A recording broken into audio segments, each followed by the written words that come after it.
Bé, bon vespre. Vos donam la benvinguda en aquest cicle de conferències que passen pel català, actituds i eines per la bona salut de la nostra llengua, de la llengua catalana. I, com sabeu, l'escola, ja des dels seus inicis, cada any imparteix 2 o més cicles de conferències sobre temes del nostre llegat cultural, distintes facetes del nostre llegat cultural, del nostre país, no? Conferències sobre història, sobre literatura, sobre patrimoni musical, sobre patrimoni artístic, sobre llengua, com és el cas d'aquest cicle d'avui. Tots els cicles són importants per nosaltres, de tots en gaudim, de tots n'aprenem, però aquest ara és especial per nosaltres en aquest moment. Fa temps que en el claustre de professorat, que hi ha bastant de professors del nostre claustre, xerram de la necessitat i de la il·lusió de fer un curs sobre els vertaders agents de la nostra llengua, no? Que són els protagonistes, que som els parlants, i sobre les actituds que manifestam davant la nostra llengua, perquè aquestes actituds són les responsables de la salut de la llengua catalana.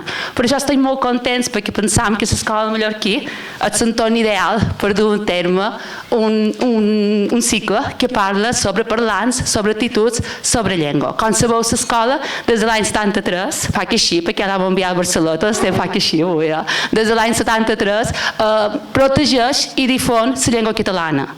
I avui, un cop més, cometem aquest objectiu. No? Estem molt contents, moltes gràcies a Mabel, professora de l'escola i coordinadora d'aquest cicle, i moltes gràcies a Marina Massaguer per ser avui entorn nosaltres. Gràcies.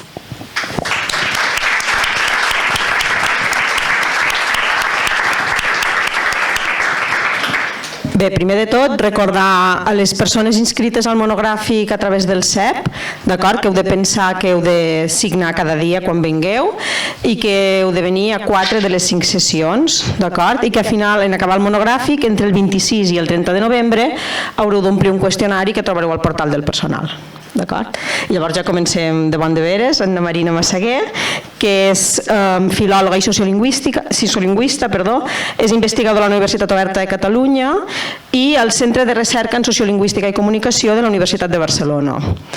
Ha redactat, entre moltes altres coses, ha participat en l'informe Català Youtubers Instagramers, un punt de partida per promoure l'ús de la llengua, amb Abel i Flors Mas i Francesc Xavier Vila, en el qual s'analitza la presència del català, una mosca, en aquestes dues plataformes digitals i es fan propostes per al posicionament i la creació en aquesta llengua nostra no global.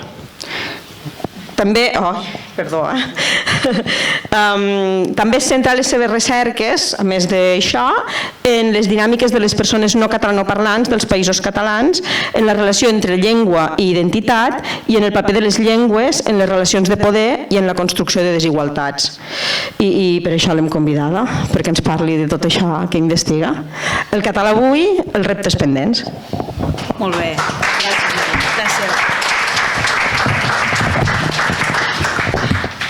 Molt bé, moltes gràcies, Marc, per aquesta presentació. Em sentiu bé? Sí? Molt bé, doncs moltes gràcies per aquesta presentació. Em fa molta il·lusió ser a Mallorca. De fet, és la primera vegada que soc a Mallorca presencialment, parlant de llengua. Havia participat en la 4a i en la 5a jornada de dinamització lingüística de Palma, però havia sigut virtualment des de casa, que no fa tanta il·lusió. Per tant, em ve molt de gust i em fa molta il·lusió ser aquí així, en format carn i ossos, diguem-ne, i conèixer-nos una mica i veure'ns les cares i tocar-nos. I això, com comentava la Mar, jo parlaré dels reptes que té avui en dia la llengua catalana i concretament em centraré tant com pugui en les Illes Balears. Començarem per fer un estat de la qüestió, de la situació de la llengua en l'actualitat, i alhora veurem per què la situació de la llengua és la que és, que ja us avanço, com us podeu imaginar, que és millorable, la podríem qualificar de millorable. Veurem per què, veurem això, enumerarem una mica els reptes que tenim davant i al final faré una sèrie de propostes que crec que podrien servir per contribuir a redreçar la situació. Per tant, comencem. Començarem parlant del triangle que formen llengua, demografia i model econòmic, perquè és la clau de volta de moltes coses. El que explica la situació lingüística, no tan sols de les Illes Balears i de Mallorca, sinó pràcticament del conjunt dels països de llengua catalana, és una qüestió de model econòmic, no? I com això marca la demografia. Hem de tenir en compte que la població a les Illes Balears s'ha triplicat des dels anys 60. L'any 1960 hi havia, les Balears, en el seu conjunt, tenien 441.732 habitants i el 2015, que són les últimes dades sociolingüístiques de les quals disposem, en tenia 1.104.479, d'acord? Per tant, això és una bestialitat. Ara, parlant així en plata, és una bestialitat triplicar la població en tan poc temps. I el 2014-2015, que és quan tenim, de fet, l'última enquesta d'usos lingüístics a les Illes Balears és de 2014, per tant, de les dades que parlaré jo aquí són de 2014, en tornarem a tenir de noves el 2024, o sigui que falta poc, però això, en aquest període, de la població censada a les Balears, un 17,6% era nascuda a la resta de l'estat espanyol i un 22,2% era nascuda en altres països del món, d'acord? Per tant, pràcticament un 40% de la població és nascuda fora de les Balears.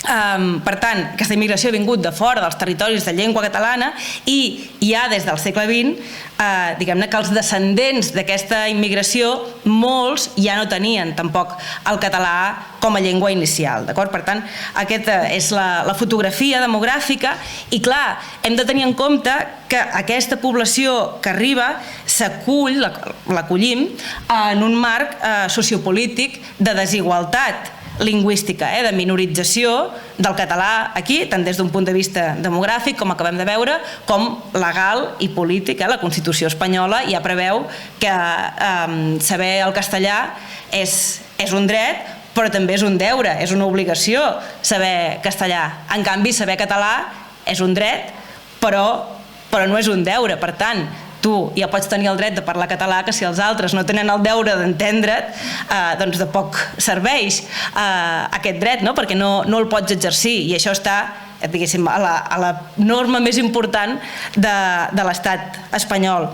Llavors, què passa? Que el govern de les Illes Balears, igual que el de Catalunya i que els de la resta de territoris de llengua catalana, té una capacitat molt limitada per regimentar en matèria lingüística, és a dir, per fer lleis i sobretot per fer-les complir, tant des del punt de vista del que en diríem les eines de coerció que pot tenir un estat per fer política lingüística i fer-la complir, com per la legitimitat, l'autoritat, diguem-ne, que s'atribueix al govern balear, en aquest cas, per impulsar polítiques lingüístiques. De vegades, i això a Catalunya passa exactament el mateix, es poden impulsar polítiques lingüístiques, però no es reconeix, diguéssim, no es compleixen perquè no se li atribueix prou autoritat al govern balear per això, per regimentar, per fer política lingüística, per fer lleis i fer-les complir.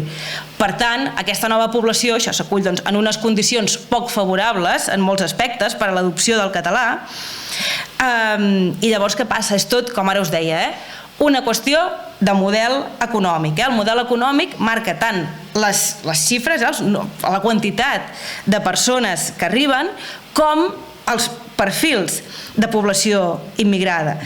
Ara, com sabeu bé, millor que jo, el model econòmic de Mallorca i de les Illes Balears està basada en un turisme massiu i molt sovint de baix cost. Les últimes dades, aquesta que us deia, l'enquesta d'usos lingüístics de les Balears de 2014, deia que cada temporada venen 11 turistes per cada habitant de les Balears. O sigui, hi ha poc més d'1 milió d'habitants i venen 11 milions de turistes. Això dona un habitant de les Balears. I 11 turistes per habitant. Això què genera? En primer lloc, això, molta població flotant, no? Que no s'acaba d'arrelar mai aquí, perquè només ve a treballar per la temporada turística, i també té incidència, evidentment, en el que s'anomena el paisatge lingüístic, no? La llengua que veiem escrita doncs, als cartells, etc. En el cas de Mallorca i de la resta de les Illes Balears veiem molta diferència, per exemple, entre l'espai simbòlic, que moltes vegades sí que està en català, no? Els noms propis doncs, dels restaurants, dels hotels, etc, però després el que s'anomena l'espai funcional, és a dir, on hi ha la informació que realment t'interessa saber, allò moltes vegades està en castellà, està en anglès, està en alemany, està en francès, però en català resulta que no. Tot això incideix en la idea que tu et fas de les dinàmiques sociolingüístiques en les quals tu estàs circulant. I el mateix passa amb la llengua que sents pel carrer, no? Per tant, aquest model econòmic basat en el turisme massiu forma, no, la idea que es fa de les Illes Balears quan algú arriba aquí doncs, per treballar-hi o per ser un turista més. Clar, també marca això, els perfils d'immigració, en primer lloc per l'hostaleria, no? Però després n'hi ha molts més secundàriament, no? Com poden ser per la construcció, per fer doncs, aquests hotels, no? I aquests edificis on s'han d'estar els turistes i tota la població que ve secundàriament, personal sanitari, etc. No? Per tant, és una cadena. És un model econòmic que també augmenta, o sigui, tendeix a la segregació social i augmenta les desigualtats entre les persones que venen, perquè ja sabem que no és igual venir del Marroc per fer de paleta, per construir l'hotel en què s'estaran els turistes, que venir, per exemple, d'Anglaterra i tu comprar una finca on plantes molta gespa, que gasta molta aigua, mentre la població local pateix sequera. És un model que tendeix a aquestes desigualtats i fa que aquests diferents perfils de persones que venen per motius diferents sigui molt difícil que s'integrin lingüísticament, perquè per motius diferents cap d'aquests perfils té accés a xarxes de socialització que funcionin habitualment en català. En parlarem avui al llarg de la xerrada. Però què passa? Que aquest model, basat en el turisme massiu i sovint de baix cost, també té un impacte molt important en la població receptora, en la població, diguéssim, autòctona i en la població que té el català com a llengua inicial. Per començar pel que fa al coneixement de llengües, no? El fet de tenir, i això està bé, contacte amb diferents llengües fa que tu també hagis d'adquirir altres llengües, no? I que el poliglotisme estigui molt valorat, i això és positiu, adquirir llengües sempre és positiu, però també passa que de vegades pot causar un menysteniment cap a la pròpia llengua, que pot ser considerada no apta per aquest món, no? Que hem creat tots plegats aquí, no? I fins i tot des d'un punt de vista del turisme no es té en compte. Un exemple, jo clar, aquesta nit em quedaré a dormir aquí, no? I quan buscava un hotel, m'ha recomanat uns quants, no? Per quedar-me, dic, vinga, en cas de dubte em quedaré amb el que tingui la web en català. Doncs no n'hi havia cap. D'acord? I jo també, diguem-ne, aquest cap de setmana em quedaré com a turista aquí, no? Però la idea que tenim és que això, no? Que els nostres clients, per això que ens hem d'adaptar a la llengua del client i que el client no és catalanoparlant, per tant, el català és una llengua poc rellevant tenint en compte el model econòmic que tenim. Doncs bé, aquest model econòmic és insostenible des de molts punts de vista, des d'un punt de vista social, des d'un punt de vista ecològic, no cal ni dir-ho, des d'un punt de vista dels drets laborals, però és que també és insostenible des d'un punt de vista lingüístic. Per tant, això ho hem de tenir clar. Llavors, mentre seguim en aquest model econòmic de creixement il·limitat del turisme, tot el que puguem fer en política lingüística seran pedaços. I això no vol dir que no serveixin, ara en parlarem. Sí que amb els pantalons apedaçats també pots anar pel carrer, no? I també et pots vestir. Però si no arreglem aquest problema de base, és molt difícil fer política lingüística efectiva. Llavors, el que dèiem, hi ha hagut un canvi econòmic al llarg va començar al segle XX, però al segle XXI encara s'ha exagerat molt més. Hi ha hagut un canvi econòmic que ha provocat un canvi demogràfic i això ha provocat un canvi sociolingüístic. Això contrasta, per exemple, amb la situació que hi pot haver a la Catalunya del Nord, per posar un exemple d'un altre territori de llengua catalana, en què allà els mateixos catalanoparlants van anar abandonant la llengua per parlar francès, perquè simbòlicament i des d'un punt de vista de l'estatus social, etc., doncs el francès tenia més prestigi, des d'un punt de vista simbòlic. Aquí el que ha passat, sí que hi ha hagut una petita part, el que diuen les xifres que tenim, de persones que tenen el català com a primera llengua a les Balears, que l'han abandonat en el sentit que el saben parlar però que no el parlen en el dia a dia. El que passa és que això ha quedat compensat, en certa manera, per altra gent que sí que no el té com a primera llengua però que l'ha anat adoptant. Després en parlarem dels nous parlants. Què passa, però? Que aquestes persones que l'adopten són numèricament significatives però no són suficients per compensar les dinàmiques demogràfiques a causa d'aquest creixement il·limitat. Per tant, això us ho dic perquè no hem de confondre el que ha sigut un canvi demogràfic que ha provocat un canvi sociolingüístic amb el que és l'abandonament de la llengua per part dels mateixos parlants. Què ha comportat això? En primer lloc, la bilingüització dels catalanoparlants. Això es va produir al llarg del segle XX. Això de vegades, sobretot a Catalunya, hi ha molt la idea que Catalunya, per exemple, sempre ha estat bilingüe, que el bilingüisme és una cosa que s'ha produït sempre, i això hi ha estudis que documenten que es va produir sobretot coincidint amb la Guerra Civil, quan hi va haver realment contacte amb persones d'altres llocs de l'Estat. En el cas de les Balears és semblant, en el sentit que la bilingüització de la majoria de la població es produeix precisament quan hi ha aquest canvi de model econòmic i es va obrint, es passa d'una economia agrària a una economia basada en el turisme i els serveis. Per tant, el primer fenomen és la bilingüització o poliglotització dels catalanoparlants de les illes. L'arribada de no catalanoparlants, de persones que no parlen català en el moment en què arriben i que, a més, en alguns casos, els seus descendents, les famílies que formen aquí, en molts casos sí que parlen català, però en alguns casos no. Per tant, ara ja tenim persones nascudes a Mallorca i a les Balears que, tot i haver-hi nascut, no parlen català. A Catalunya també passa, això.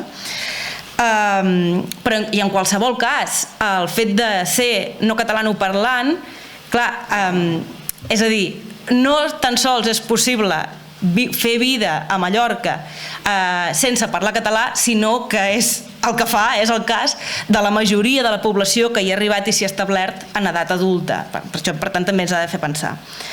I l'altra cara de la moneda, els nous parlants, persones que han adoptat, que no tenen el català com a primera llengua, però que l'han adoptat al llarg de la vida en unes circumstàncies que després hi aprofundirem una mica, però que bàsicament coincideixen amb l'entrada a xarxes de socialització en català, a grups que ells perceben com a atractius per ells, que tenen ganes de formar-ne part, i la llengua en què es parlen aquests grups és el català.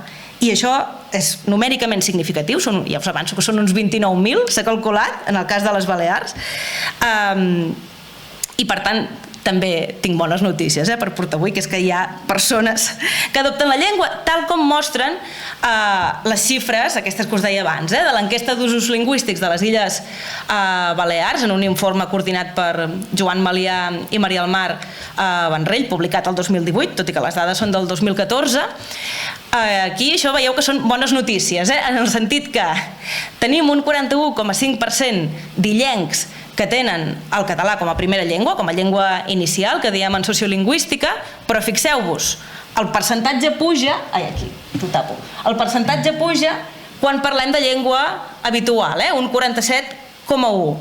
Insisteixo, són de 2014, faltarà veure què passa el 2024, però el 2014 les xifres eren aquestes.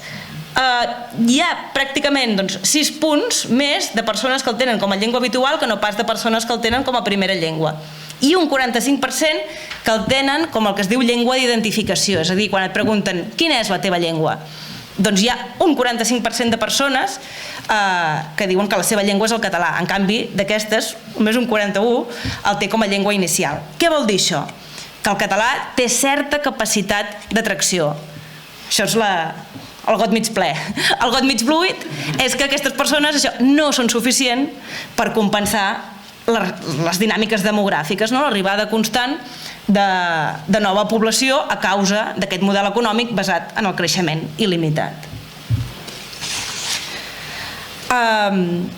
Llavors, què tenim també? Que les polítiques de promoció del català tenen efectes tangibles, i això m'agrada dir-ho, perquè de vegades hi ha discursos, potser aquí no tant, però a Catalunya, sobretot, i dius, les polítiques lingüístiques no serveixen de res. Això és mentida, les polítiques lingüístiques sí que serveixen, i només cal comparar la situació del català en els diferents territoris, al País Valencià, a les Balears, a la Catalunya Nord, a la Franja de Ponent, o a Catalunya, per veure que la política lingüística sí que té efectes tangibles. En el cas de les Balears, això me'n va fer donar el Miquel Àngel Pradilla, que és professor de sociolingüística a la URB de Tarragona, va ser el meu primer professor de sociolingüística, que, no sé ara, però durant un temps els índexs de coneixement de català a les Illes Balears coincidien amb els canvis de govern.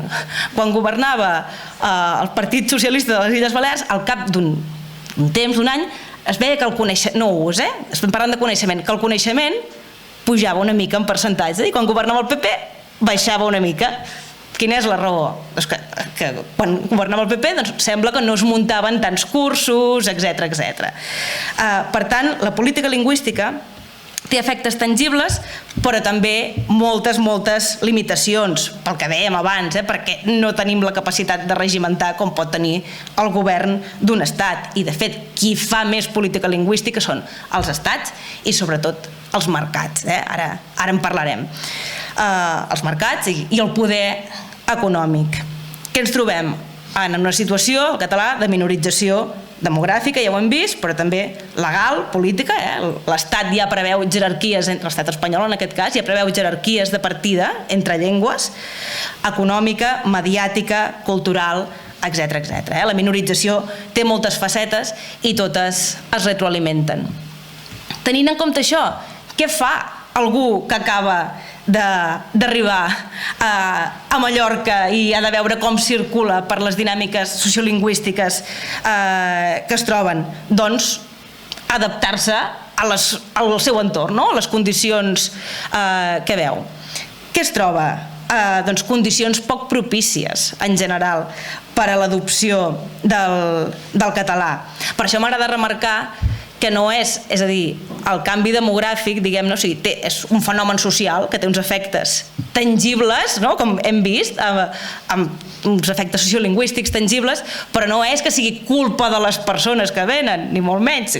Quan tu arribes a un lloc, senzillament t'adaptes al que veus i el que tu creus que has de fer en aquelles dinàmiques. Per tant, no és una qüestió de repartir culpes, en tot cas la culpa, si és que algú la té, és les elits polítiques i econòmiques que han desenvolupat aquest model econòmic, i a Catalunya passa exactament el mateix. Jo que vinc d'allà també ho conec bé.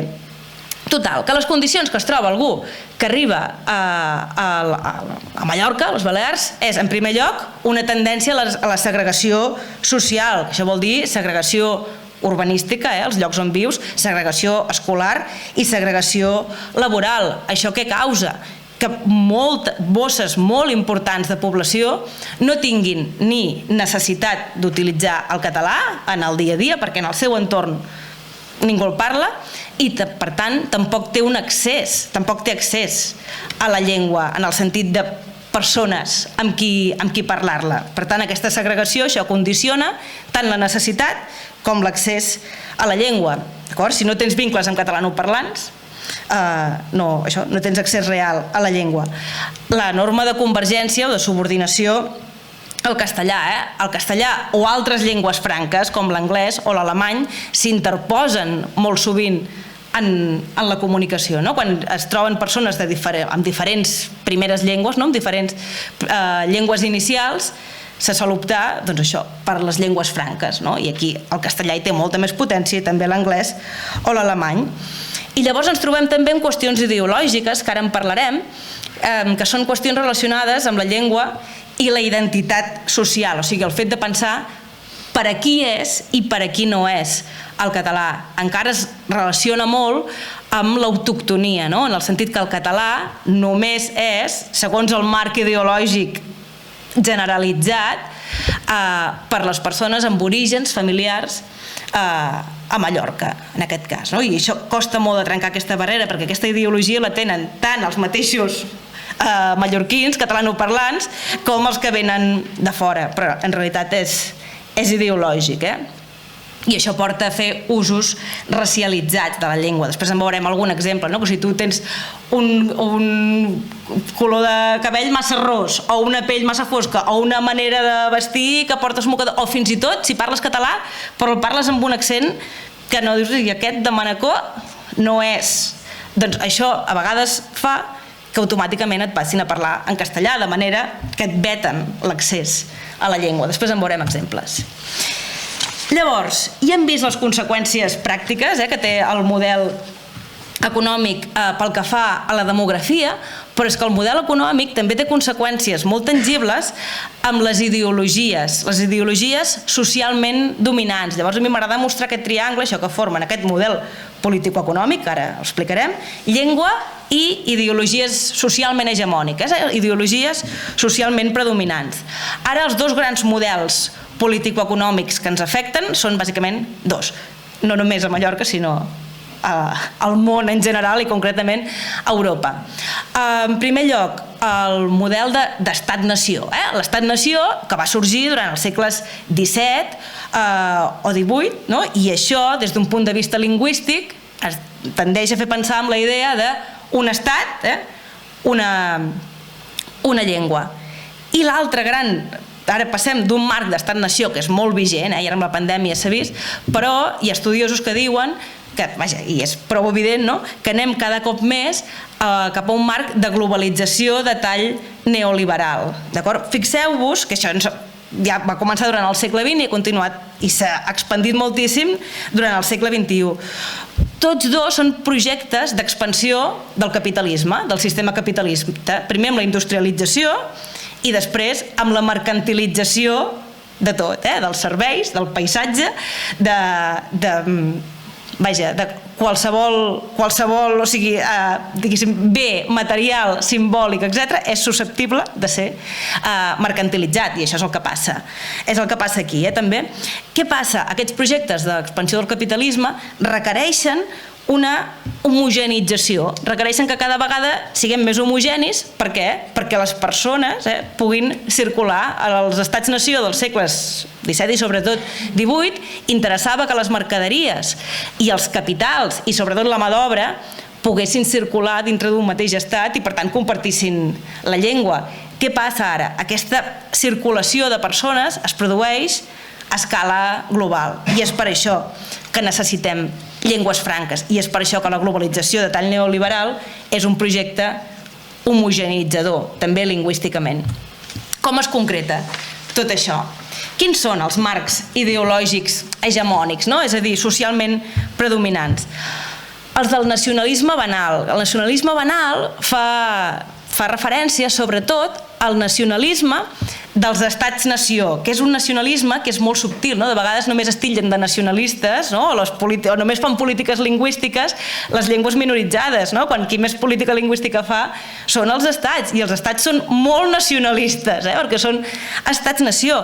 Què passa? Que hi ha un autor que es diu Michael Billig, que té un llibre que es diu així, Nacionalisme banal, que està traduït al català per l'editorial Afers del País Valencià, i ell diu que el nacionalisme banal és aquest nacionalisme del dia a dia, sobretot dels estats, que el tenim tan interioritzat que pràcticament no es nota. I es vehicula, per exemple, a través dels mitjans de comunicació, a través de les competicions esportives que agafen un marc, a través de les banderes que veiem penjades als edificis oficials, etc. I això evidentment té una derivada lingüística. El que passa és això, que no es nota, el que us deia de la Constitució espanyola, que naturalitza que saber castellà és un dret però és un deure també, en canvi les altres llengües només són drets, i a més són drets teòrics que ni s'exerceixen a la pràctica.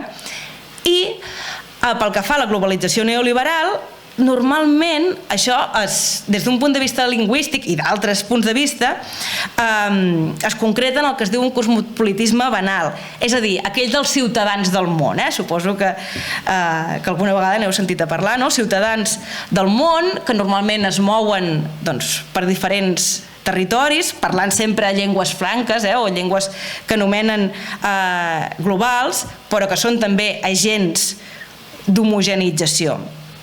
Llavors, algunes línies de discurs que deriven d'aquests marcs ideològics del nacionalisme banal i de la globalització neoliberal que s'alimenten mútuament. Per què? Perquè són tots dos processos d'expansió del capitalisme. És el mateix a escales diferents, per això s'alimenten mútuament. Algunes línies de discurs, que no sé aquí, però per exemple en el cas de Catalunya coincideix sospitosament amb el programa electoral de Ciutadans. Si feu una anàlisi dels discursos ara, perquè ja no tenen tanta projecció i no en queden tants, però quan hi va haver el boom de Ciutadans a Catalunya, el marc ideològic al darrere era això, era neoliberalisme i estat-nació en estat pur. Què passa, però? Que són unes línies de discurs que aparentment sonen molt bé i que es compren molt fàcilment i semblen molt igualitàries, d'acord? Però ara veurem que totes tenen trampa, Som-hi, exemples d'aquestes línies de discurs. Les llengües només serveixen per comunicar-se. Les persones que diuen això, i normalment són persones que parlen llengües dominants, neguen el valor identificador de les llengües. O sigui, les llengües, evidentment, tenen un valor comunicatiu, però també tenen un valor identificador, que t'identifiquen a tu com a part d'un grup humà, cultural, etc. Què passa? Si negues aquest valor, identificació de les llengües, negues també les jerarquies entre parlants. És a dir, si dius, no, per mi la llengua és només una eina per comunicar-me. Què passa? Sempre guanya la llengua dominant, perquè, clar, si tu no t'identifica com a res, la llengua, si no té un valor identificador, clar, evidentment que sempre guanyarà la llengua dominant si només serveixen per comunicar-se, però és que ja sabem que això no és veritat, perquè les llengües són també l'expressió de la identitat d'un grup humà, una identitat que pot ser oberta, canviant, etc. Però sí que tenen aquest valor cultural. També es parla de la suposada llibertat de tria lingüística, que això també sol ser una trampa, perquè moltes vegades ho diu gent monolingüe, no? Dius, si només parles una llengua, no tries si només ets capaç de parlar anglès o si només ets capaç de parlar castellà. No és que triïs, és que només en pots parlar una, és que tu perjudiques a l'altre que sí que seria capaç de triar. Això d'una banda. I després també quan fem tries, aquestes tries sempre són condicionades.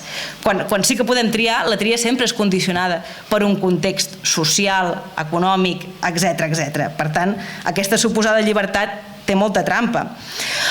També es parla d'una suposada autorregulació del mercat lingüístic. Això ho diuen sobretot les persones que estan en contra de la política lingüística de les llengües minoritzades, que obvien que qui més política lingüística fa són el que us deia abans, els estats i els mercats. A vegades això, les persones que diuen això assumeixen que ha de guanyar la llengua més competitiva en un determinat context, i moltes vegades s'obvien que si es fan polítiques lingüístiques a favor de les llengües minoritzades és perquè les dues llengües no parteixen d'una igualtat de condicions, en aquest cas el català i el castellà. També moltes vegades sentim a parlar d'aquesta diversitat, de bilingüisme, de multiculturalitat, etc., però moltes vegades és només de boquilla, és una diversitat de parador. A vegades quan es diu, no, sí, perquè els mallorquins o els catalans m'encanta perquè són tots bilingües, etc., i ho fan amb una plasticitat i passen d'una llengua a l'altra, una cosa que és espectacular. Dius, home, sí, però això moltes vegades es diu igual, des d'una posició monolingüe. De vegades, quan es defensa, en aquest cas penso en Catalunya, el castellà a Catalunya, diuen no, perquè això porta diversitat i el bilingüisme, etc. Dius, no, perdona, els que porten diversitat són els que parlen la llengua minoritzada, no pas tu, que parles una llengua global. Per tant, són discursos molt tramposos. El que us deia abans, la ignorància o la negació de les jerarquies entre llengües, entre parlants, o això, llengües i rendiment econòmic, no? Parlar en termes de competitivitat, d'eficàcia, eficiència, rendibilitat de la llengua com a instrument, no? Per aconseguir més bones feines, etc. No? Aquestes ideologies economicistes, que estan molt lligades a la globalització neoliberal, que posen el rendiment econòmic, no? Com un argument legitimador en si mateix, no? Això a vegades passa, jo quan abans la Mar, no? Que comentava l'estudi que van fer sobre youtubers i instagramers, clar, alguns youtubers catalans que fan el seu contingut en castellà diuen, no, és que ho faig en castellà perquè així guanyo més diners, que no sempre és veritat això, però és això, l'argument econòmic en si mateix legitima tota la resta, i això en realitat és ideològic. Vegem-ne un exemple. Aquest exemple està tret de la meva tesi doctoral, que va sobre no catalanoparlants, i aquí tenim el cas de l'Ulisses, que és un noi que és veneçolà i resideix a Barcelona, i tenia 32 anys en el moment en què el vaig entrevistar, i és enginyer, el que passa és que treballa com a tècnic en una associació d'immigrants. Per tant, a Barcelona ell se sent desclassat, se sent que ocupa, o sigui, treballa com a tècnic, és a dir, ajuda a fer papers, etc, a les persones que venen a l'associació, però ell és enginyer i la seva aspiració seria treballar d'enginyer. Però no pot, perquè no té el títol, però no té encara suficients contactes, etc, no? I això, total, que se sent desclassat, se sent que ocupa una classe social que no és la que li pertoca en un territori de parla catalana, i a vegades tot sovint, diguéssim, culpa el català com a una de les causes d'aquest desclassament. Diu, jo és que podria aspirar a feines, però és que sempre em demanen el català. I és veritat, i té raó, no és pas que s'ho imagini, és que segurament si parlés català podria aspirar a feines que demanen el català. Què passa? Que en el seu dia a dia no l'utilitzaria amb ningú més, perquè ningú en el seu entorn parla català. I llavors és aquí quan ells ho senten com una imposició, però no és que sigui una imposició, és que estàs condicionat per raons ideològiques i a més no tens ningú al voltant amb qui parlar-lo, el català. Per això després parlarem de la importància de les xarxes de socialització.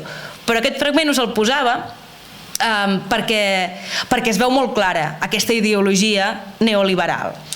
Ell em deia a l'entrevista, diu, si tengo un negocio donde me vienen rusos, pues lo pongo en ruso, porque es mi target de mercado.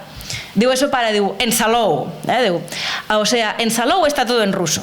No és veritat, jo soc de Tarragona, tinc Salou. O sigui, és la imatge, és la idea que té ell. Está todo en ruso. Diu, ¿por qué? Porque les llegan miles y miles de rusos a gastar dinero y no puedes poner las cosas en catalán, ¿me entiendes? Diu, però allà, a Salou, sí són flexibles con eso. Aquests sí que són com s'ha de ser, aquests sí que són flexibles, no com els altres que són tan tancats, etc. No ho diu, però és el que podem pensar, no? El que hi ha implícit. Diu, aunque es una norma de toda la comunidad autónoma, como que ella diu, bueno, no pasa nada, diu, ho tenen tot en rus, però no passa res, no està en català, Salou. Diu, pero aquí, a Barcelona, te pueden hasta multar si tienes el rótulo en castellano. Esto me pareció sorprendente. Eso, vas dir que no li va semblar bé. Y yo no digo que sea correcto o incorrecto, porque si no se usa la lengua se pierde. Y por supuesto tiene que ser para que no se pierda la riqueza cultural. Hay que usarla. La riqueza cultural és molt genèric.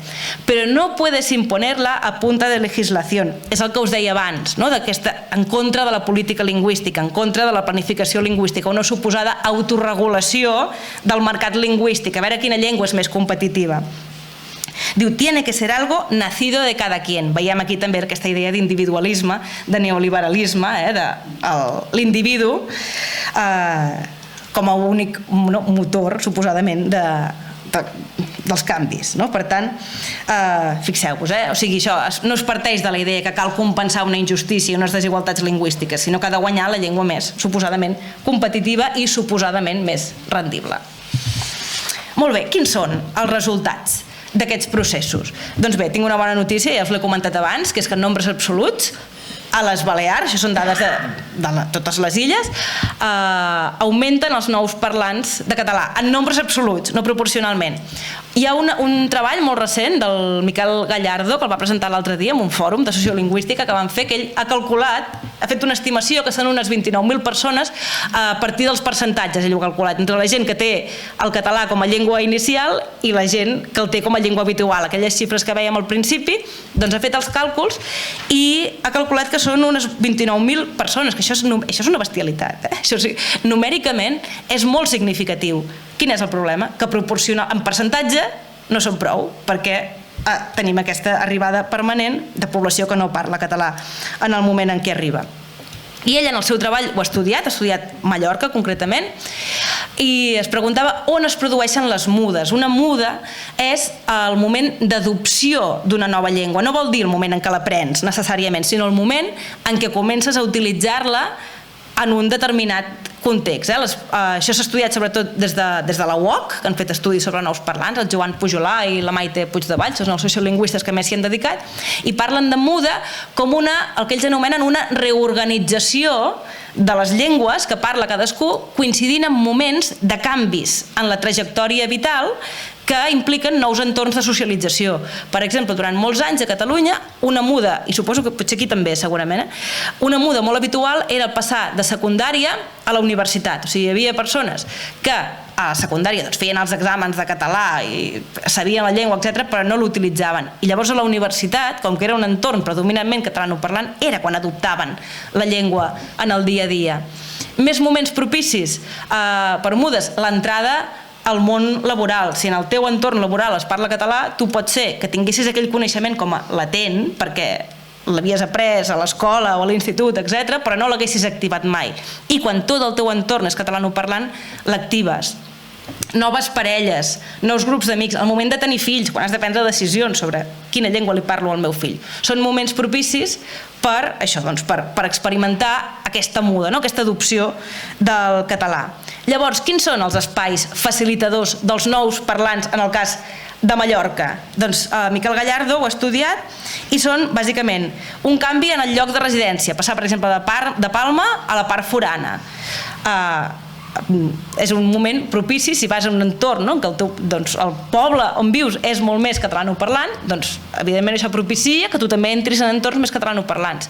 Amb l'escola dels fills, les associacions de les AMPAs, les associacions de mares o pares, o perquè tu veus que el teu fill estudia en català i tu t'hi has de posar perquè vols entendre bé què estudia el teu fill.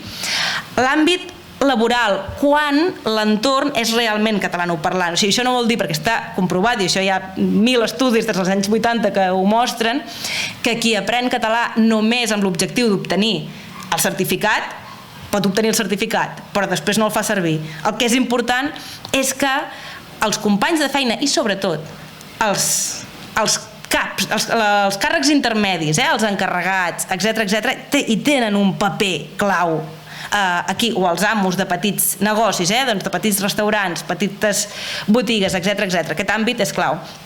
I després, finalment, l'associacionisme. Per tant, resum, entrada a nous entorns, establiment de vincles d'una certa profunditat amb catalanoparlants, això és la clau de volta de tot, o sigui, hem d'aconseguir això, aquesta entrada a xarxes de socialització i establir vincles amb catalanoparlants. I llavors què et trobes? Que tens una certa necessitat d'utilitzar la llengua perquè no vols ser el raret en aquell entorn i a més tens accés a la llengua, tens accés a contextos reals en què es parla i això activa el coneixement si el tens i si no el tens fa que l'augmentis i l'última fase de la muda seria l'adopció de la llengua en el dia a dia. Fixeu-vos que la motivació principal és això, la integració en una xarxa de socialització i d'aquí la importància dels vincles en la quotidianitat. Això no em cansaré de dir-ho perquè és la clau de volta de tot, és importantíssim.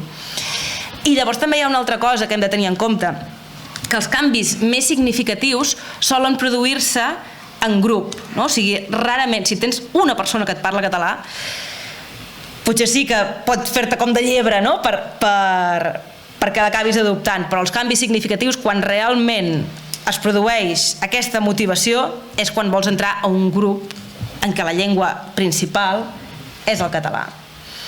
Quins entrebancs es troba? Qui vol esdevenir un nou parlant? Després n'hi ha que no volen, també aquests els deixem de banda. Ara centrem-nos en els que voldrien parlar català i no poden. Dificultats d'accés real a la llengua, més enllà de l'educació formal, que això no vol dir que no sigui important l'educació formal, és molt important el paper de l'escola i dels cursos de català per a adults. És una condició necessària, però no és suficient. Per tant, ens cal, el que et deia, una xarxa de socialització. O sigui, d'aquí hem de sortir amb un objectiu, que és que ningú es quedi sense poder parlar català per falta de gent al voltant amb qui parlar-lo. I això és important perquè això passa, que hi ha una part de la gent que voldria i no pot. I llavors els sociolingüistes que han fet estudis sobre nous parlants, com Maite Puigdevall, per exemple, parlen de la importància dels espais segurs. Què passa quan algú comença a aprendre una llengua? Que això a mi també em passava, les entrevistes que feia jo per la tesi, deia, ostres, que jo vaig començar a parlar català, però clar, quan et trobes en entorns reals, doncs què passa? Que tots parlem molt ràpid, jo parlo molt ràpid, tots parlem molt ràpid, ens tallem entre nosaltres, vas a dir una cosa i al final algú parla damunt teu i ja se t'oblida del que volies dir. Què passa? Això, que ho fem en les converses normals, si al damunt ho fas en una llengua que no és la teva, encara et costa molt més. Llavors és molt important que hi hagi aquests espais segurs des d'un punt de vista lingüístic en què qui vulgui esdevenir un nou parlant pugui practicar la llengua, sàpiga que la gent li parlarà en català, que no canviarà la primera de canvi, que ara en parlarem d'això, que la gent li parlarà en català, que si s'equivoca doncs no el corregiran si no ho demana, i si ho demana sí que el corregiran, però que no és una classe, no? O fins i tot que si es cansa de parlar català, que és una cosa que pot passar, perquè si heu intentat aprendre una segona llengua sabeu que pot ser molt cansat, doncs que parli una estona en castellà, és igual, o en anglès, i ja tornarà al català. El que és important és que la llengua no marcada en aquell entorn, la llengua habitual, sigui el català. Un altre problema amb què es troben els nous parlants, abans també us ho he comentat, que comencen a parlar català però la gent els hi continua parlant en castellà o amb altres llengües franques. Llavors, què passa? O sigui, els mateixos catalanoparlants t'estan dient d'alguna manera que no t'accepten com a membre del grup. Aquesta manca de reconeixement i de legitimació com a parlant. Per què? Per la norma de convergència al castellà i pels usos racialitzats de la llengua, el que us deia abans. Quan veus que algú té un color de pell una mica més fosca, ja pots passar al castellà, o quan la té massa clara, doncs igual. La mateixa mosca que molestava a la Mar m'està acribillant a mi, no sé què li he fet. Ara, a veure si marxa, sí. Doncs això, no serveix de res esdevenir catalanoparlant si la resta de catalanoparlants no et reconeixen com a tal. Per tant, és molt desmotivador. Vegem-ne un exemple d'això. En aquest cas és del Roger, que viu a Mallorca. En aquest cas la recerca no és meva, és de la Maite Puigdevall, de la UOC, i viu a Mallorca, però té els orígens familiars a Guinea. D'acord? Llavors, què li passa? Doncs té la pell més fosca que el mallorquí estàndard, diguéssim, i això té conseqüències en com la gent el percep i en com li parla a la gent. I ell deia en una entrevista amb Maite Puigdevall, és esgotador, ja t'ho dic, és una cosa esgotadora. O sigui, és que realment crema que tu vulguis parlar una llengua i et vetin l'accés a la llengua, i et diguin, no, aquesta llengua no és per tu. I de vegades dius, a veure si algun dia s'acaba això i tenim una mentalitat una mica més normal. Diu, és esgotador. A mi constantment diu, és que me passa constantment. I supos que me passa constantment perquè jo no sé si han de passar un parell de generacions, però no hi ha aquesta facilitat per pensar que supos que és un bloqueig mental dels catalanoparlants. Quan el veuen negre no li parlen català, diu, no ho sé. Diu, però jo entro a una botiga o a un restaurant o a un tal parlant en català. I jo sempre sé que d'entrada el primer que me parlaran en castellà. Diu, la primera embestida que faig en català me tornaran a respondre en castellà. I després, si ell es manté, tal vegada ja català. Llavors això continua, diu, és esgotador, està clar que està cansat, és esgotador, diu, perquè diu, no, te canses. Jo no vull estar tot el dia havent d'explicar que no, que jo som d'aquí, que som normal i tal, és esgotador, diu. Ara, també he de dir que a mesura que m'he anat tornant gran, és cert que això m'ha anat passant menys. Diu, però els meus fills, per exemple, diu, perquè això és clar, són entrevistes orals, l'estil és molt oral, perquè en el meu cas jo ho puc entendre, poder dir, mira, tal, no sé què, és que sóc negre, diu, jo entenc que els antecedents i tal, diu, els meus fills, tot això que jo te conto d'elaboració mental, diu, d'adquisició conscient d'un idioma, etc, els meus fills no ho han hagut de fer, els seus fills ja són nascuts aquí. Diu, ells simplement han nascut dins un determinat context lingüístic i surten al món. Ells no són ni guineans, ni diu, no, diu, ells íntegrament, el que ells coneixen és el que els envolta, diu, i la meva filla està farta perquè me diu constantment, és que som mulatos, diu, me diu constantment, papà, aquesta senyora per què m'atxarra en espanyol? Per tant, el missatge que li donaven al Roger els seus interlocutors i que li donaven als seus fills és això, et recorden que tu no ets com els altres, et recorden que tu no ets del grup, i això pot generar molta frustració i evidentment doncs et desincentiva a aprendre la llengua.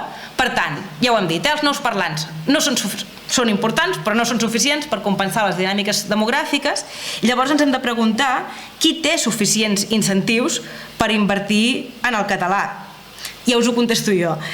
Inverteix en el català qui preveu que qui veu el català com un recurs que li dona accés a altres recursos econòmics, feines, càrrecs, etc, socials, el que dèiem, entorns de socialització que ell troba atractius, o simbòlics, estatus en el seu grup, amb qui es relacionen.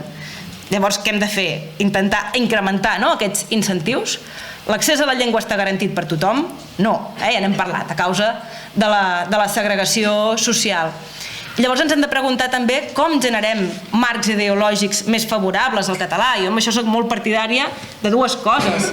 En primer lloc, desemmascarar aquestes jerarquies, aquestes desigualtats entre llengües, és a dir, fer explícita la minorització. Això potser en el cas de les Balears és diferent, però en el cas de Catalunya durant molt de temps deien que el català no era una llengua minoritària, deien que el català aspirava a ser com una llengua d'estat, etc. I aquesta és l'aspiració, però a la pràctica estàs minoritzat i és important que ho sàpigues, perquè si et penses que no, doncs probablement això generarà frustració. Per tant, és important desemmascarar aquestes desigualtats, i els discursos també han d'anar orientats a la defensa dels drets dels parlants, és a dir, per garantir els drets dels catalanoparlants implica que els no catalanoparlants tinguin una sèrie de deures que passen, per exemple, per tenir un coneixement suficient de la llengua, com a mínim per entendre-la.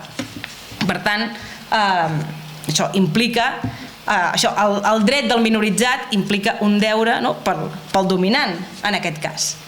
I ara sí, ja passem als reptes pendents, en funció de tot el que hem dit. El grandíssim repte és sumar més nous parlants de català entre aquells que no el tenen com a inicial. Què passa? La transmissió intergeneracional està prou bé, està força garantida, tant a les Balears com en altres, com a Catalunya i el País Valencià. Una altra cosa és la Catalunya Nord, l'Alguer, això és diferent. Però en el cas de les Illes Balears, la transmissió de pares a fills està garantit. Però què passa? Que no som suficients, tampoc. La sociolingüística tradicional del segle XX deia que el que era important, i ho era que la llengua es transmetés entre els membres de la comunitat. Què passa? Que en un context com el que hem vist al principi, ara amb els membres de la mateixa comunitat lingüística no n'hi ha prou, no són suficients, hem de sumar més nous parlants entre la gent que no el té com a inicial. I si hi ha un gran repte, és aquest. Però per això cal avançar cap a un model social i econòmic més just, en què donem més oportunitats de mobilitat social ascendent a la gent que ve de fora i s'incorpora per baix a la piràmide social, i que aquestes oportunitats de mobilitat social ascendent estiguin vinculades a la llengua, al fet d'adoptar el català en el dia a dia. I per això hem de garantir també unes condicions de vida dignes a la població que arriba. Quan tens garantit habitatge, salut, educació, ingressos, etc., llavors pots començar a pensar en qüestions de llengua. Si no, us puc garantir que tens altres prioritats. Per tant, cal combatre la segregació i avançar cap a un model social i econòmic més just, perquè amb el que tenim ara ja hem dit que és insostenible. En segon lloc, augmentar el valor del català. Això vol dir fer del català una llengua necessària. I com podem fer del català una llengua necessària? Fent que tingui funcions pròpies. Què volen dir funcions pròpies? Això ho diu molt el Francesc Xavier Vila, sociolingüista i actual secretari de Política Lingüística a Catalunya. Vol dir que hi ha d'haver coses que només es puguin fer en català. Per exemple, accedir a càrrecs, sortir a IB3, col·laborar amb IB3, regularment accedir a determinades feines. Hi ha d'haver una sèrie de coses que només es puguin fer en català. Llavors, com augmentem el valor de la llengua? Que tingui això, aquest valor econòmic per trobar feina o per millorar la que tens. Per això vol dir que no n'hi hagi prou amb el certificat, sinó que s'hagi de parlar, i aquí tenim molt de poder com a consumidors. D'acord? No canviant de llengua i exigint els teus drets com a consumidors. Valor social, el que hem dit, passar a formar part de cercles de socialització que consideres atractius. El gran repte és com s'interpel·la els nouvinguts perquè trobin aquests cercles atractius, que no és tan fàcil, perquè tothom té la seva idiosincràsia i les seves dinàmiques i coses que a mi em poden semblar molt atractives, doncs potser si vens del Marroc o si vens d'Anglaterra o d'Alemanya, doncs no t'interpel·len d'aquesta manera, això d'una banda. I després, si hi ha nouvinguts que entren en aquests cercles de socialització, és com aconseguim que no s'acabin castellanitzant aquests cercles de socialització, però això també pot passar. Això passa, per exemple, a vegades amb segons quins grups de cultura popular. Ara penso en Catalunya, que tradicionalment eren àmbits en què si volies esdevenir un nou parlant de català eren llocs on anar, però què passa? Les colles castelleres, per exemple, que ara, a vegades s'acaben castellanitzant alguns d'aquests espais, amb més o menys mesura. Per tant, el gran repte és això, com aconseguir que aquests espais interpel·lin els nouvinguts i alhora no es castellanitzin. I el valor simbòlic, per mostrar que vols passar a formar part de la societat illenca, o sigui, com un valor d'arrelament. L'arrelament no és un valor per tothom, però per alguna gent sí. Per tant, està bé que si tu vols mostrar que et vols arrelar a Mallorca, a Menorca, Eivissa, etc., una manera de mostrar-ho públicament sigui adoptant la llengua. Garantir, tercer repte, garantir l'accés real a la llengua, universalitzar-ne el coneixement, i hem parlat, reforçar el circuit d'acollida lingüística més enllà de l'escola i dels cursos de català per adults, que són necessaris però no suficients. I llavors promoure l'entrada a xarxes de socialització en català, per col·loquialitzar la llengua i per establir aquests vincles que deia que són tan importants. Hi ha d'haver un acompanyament en l'entrada a aquestes xarxes de socialització, i aquí tenen molt de paper les institucions i també les mateixes entitats i col·lectius, etc. Aconseguir que aquestes xarxes de socialització esdevinguin aquells espais segurs dels quals parlàvem.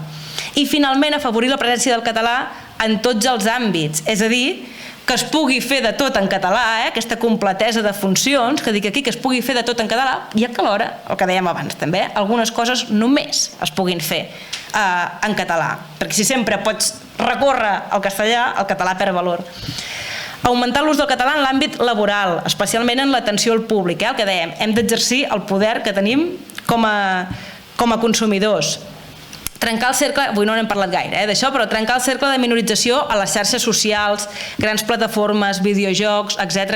Ara a vegades passa que com que hi ha poca oferta i poc diversificada, hi ha poc hàbit de consum i a vegades hi ha la idea que el català no és apte per segons quins usos a les xarxes socials.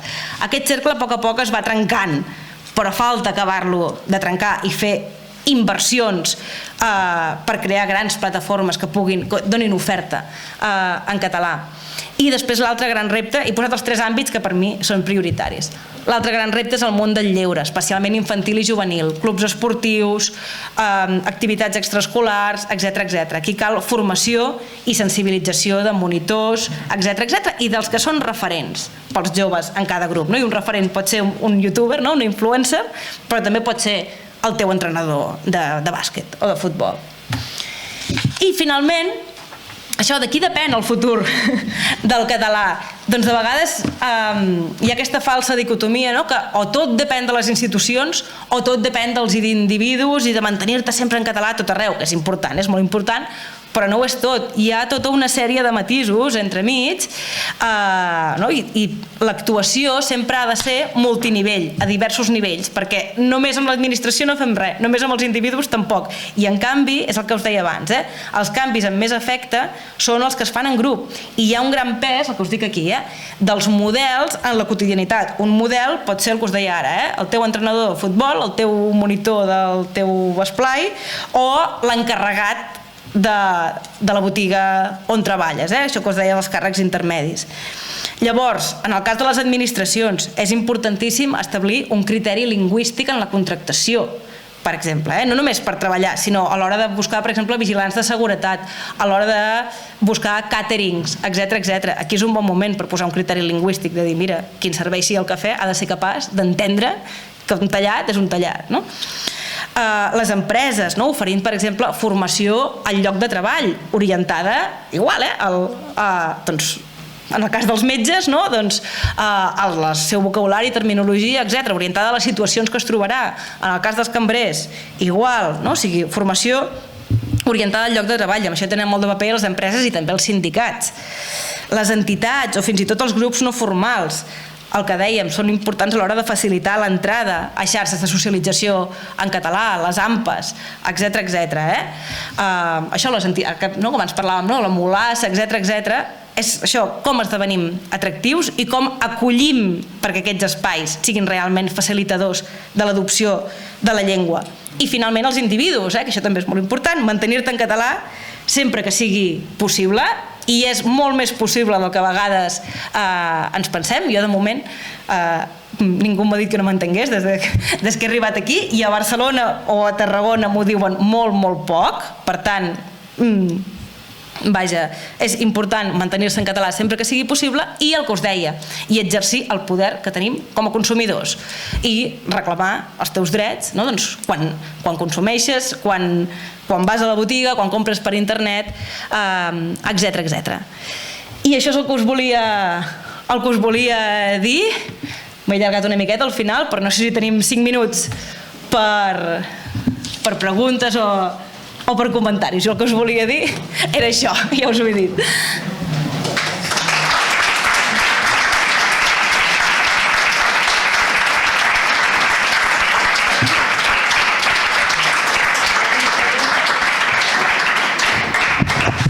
Hi ha alguna pregunta? No?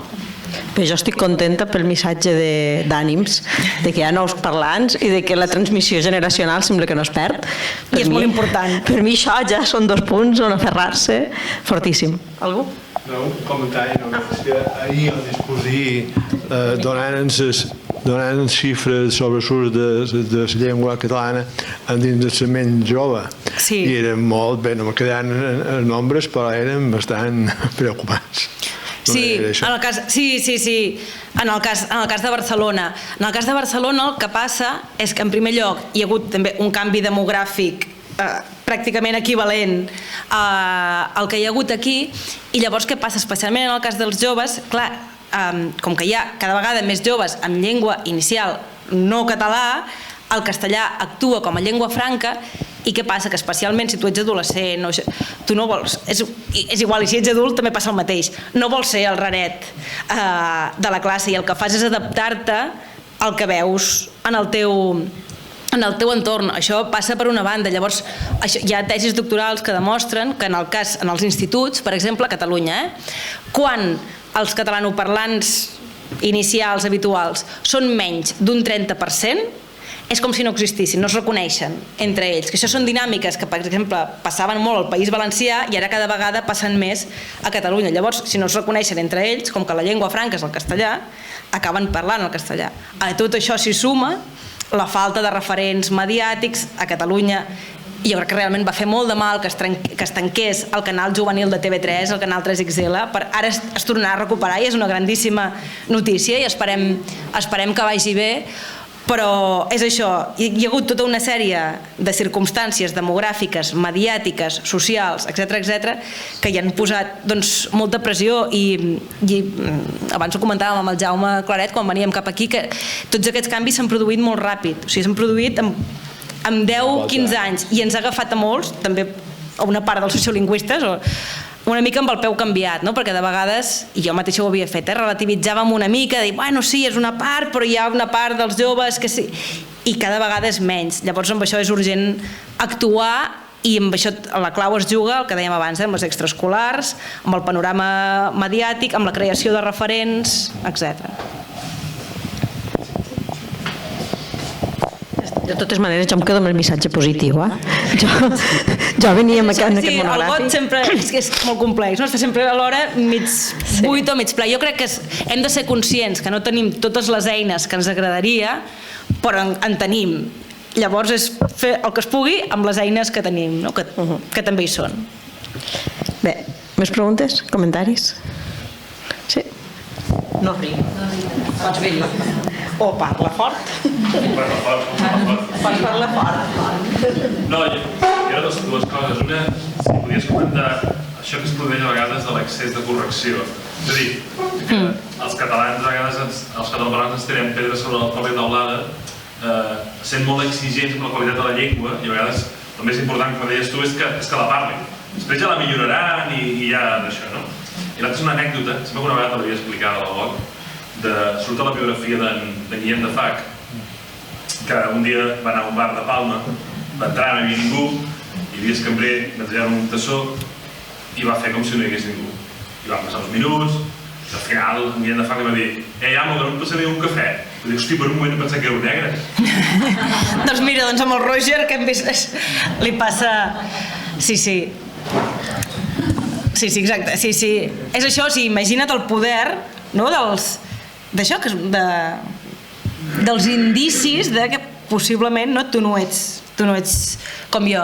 I després la primera pregunta era... La hipercorrecció. La hipercorrecció, exactament. Sí, clar, amb això jo crec que Twitter, per exemple, ha fet molt de bé en alguns aspectes, però també ha fet molt de mal, no? No sé si teniu Twitter, si no en teniu no cal que us en feu, perquè de vegades és anar a fer-se mala sang, d'acord? Però si en teniu, potser sabeu que hi ha alguns perfils que es dediquen a corregir errors que ha pogut cometre algú fent això, un altre tuit, però això també passava abans de la vida a les xarxes també, no? Això, a veure, aquestes correccions no són res més que un recordatori, diguem-ne, de les jerarquies entre parlants, no? De dir, mira, jo m'autoatribueixo l'autoritat com a parlant nadiu de la llengua i et dic a tu que o no ets nadiu o no en saps prou el que has de fer.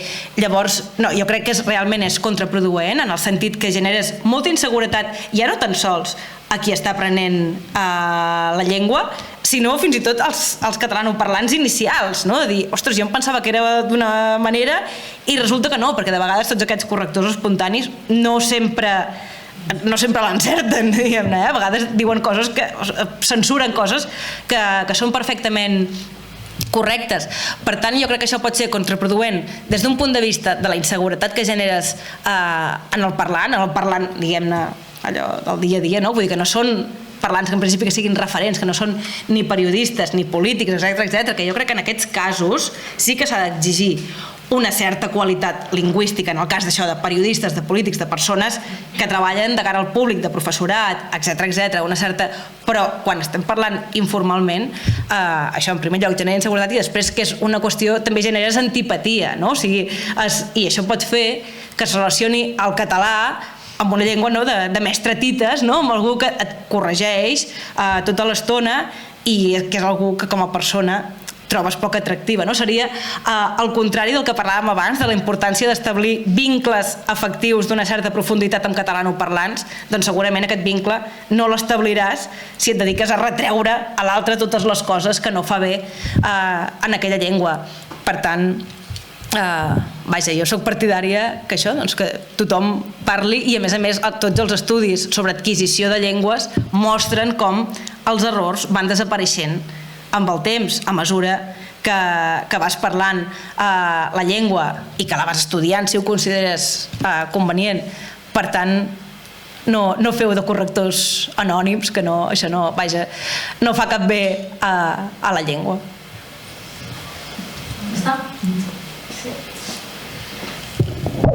Bé, doncs, gràcies, Marina.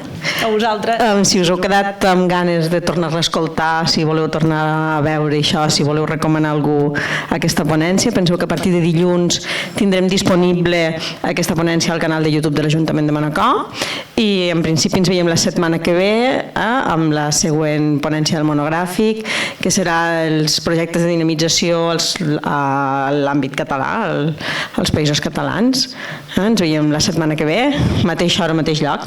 Gràcies, Marina. A vosaltres.